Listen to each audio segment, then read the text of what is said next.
Rebecca Lee here with day 2 of Learning to Fly, inspired by 30 Days of Letting Go. You kind of get me in the raw today, and I want to apologize. I hope this challenge will be good for you. I have a couple other things going on that's distracting me right now, but I want to still be able to give you guys a little bit, a few nuggets of things that I've figured out the hard way. Anyway, without further ado, we are taking a guided journaling experience together. And so this is day 2 of doing that. And what I want you to do is to make a list, and you do a little contemplation just to kind of get you centered. So we focus on something that's enjoyable for about 30 to 60 seconds just to kind of calm our minds and clear out all the worry stuff, the monkey mind, as they say. And then at that point, you're going to stop and think about, what do I need to get done today? And you're going to write out a list. Try and not make it so long. Don't, be reasonable with yourself. I just gotten to the point where I'm okay with doing a reasonable amount of things in the day, and I'm not mad at myself at the end of the day for not getting the 5 things extra done. Anyway, so make a reasonable, doable list of things that you need to get done today. Try and stick with the things that you kind of have to get done.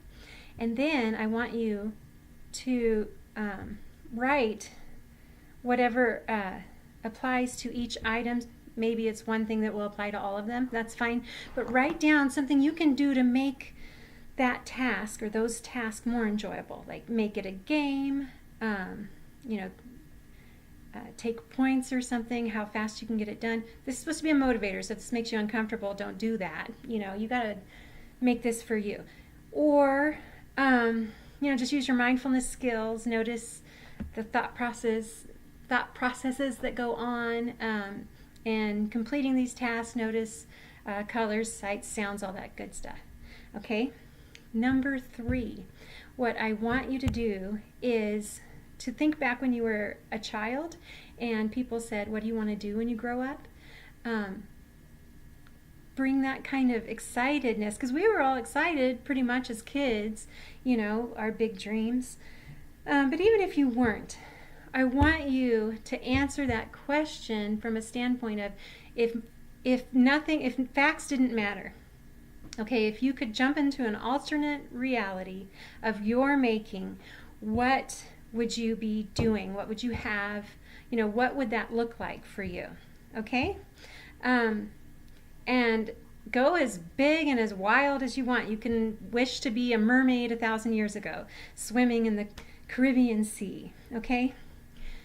I want you this is just planting a seed, beginning to see where your passions lie. And this is going to help you do that.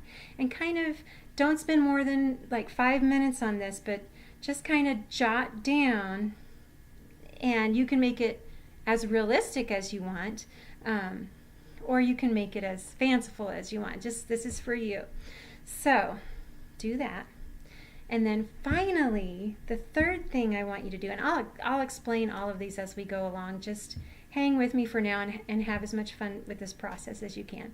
So finally, the last thing that I want you to do is I want you to write down 1 to 3 things, little things that you can do that are easily within reach, whether it's splurging on a new outfit that you've been looking at for a while, or just taking a half hour to go for a walk. Something that you didn't plan on doing already that is for you so that you can enjoy your life. Now, the only caveat to this is it has to be something that isn't breaking a promise. Don't break a promise to someone to do this. Don't hurt anybody else doing this. But the dishes can wait. The housework can wait, or that errand that doesn't absolutely have to get done today can wait. Take some time and do something that is purely for your joy. Okay? So anyway, that's all I have for you today. Day 2. I'll be back tomorrow. Sorry this is so late. I want to mention, of all people, my ex-husband, we're 5 years divorced and becoming better and better friends. It's just an amazing thing, but that's a whole nother story. He gave me a book that changed his life and his perspective, and many of you have heard it. I'm sure it's the TED series, The Empowerment Dynamic. Hope I'm getting that right. Anyway, I spent my morning reading that book. I couldn't put it down. I had to read the whole thing. So that's why I'm late. So go check that book out. Just Google TED. I'll try and remember to put some information about the book down in the description. So anyway, I digress. Bye guys. See you tomorrow.